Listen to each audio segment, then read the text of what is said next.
Okey, hari ni Dila akan cakap pasal lip tint CPG. Lip tint CPG ada 3 warna iaitu pink, merah dan juga oren. Mana warna favourite Dila? Merah. So, kita akan tengok Dila pakai warna merah hari ni.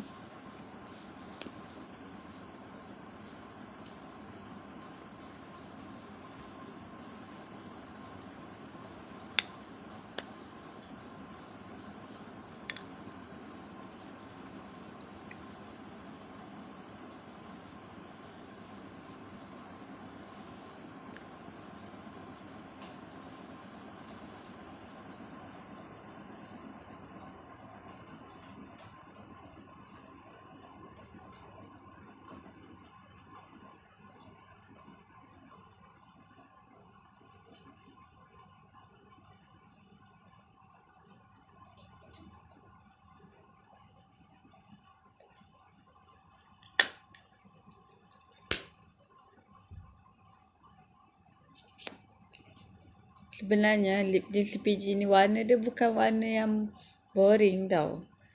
Walaupun harga dia murah, dia punya lip tint pekat. Lepas tu warna cantik.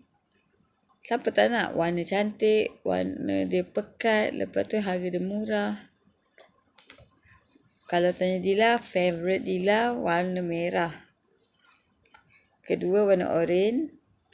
Ketiga warna pink. Tiga-tiga yang cantik. Jadi, kalau boleh korang belilah ya.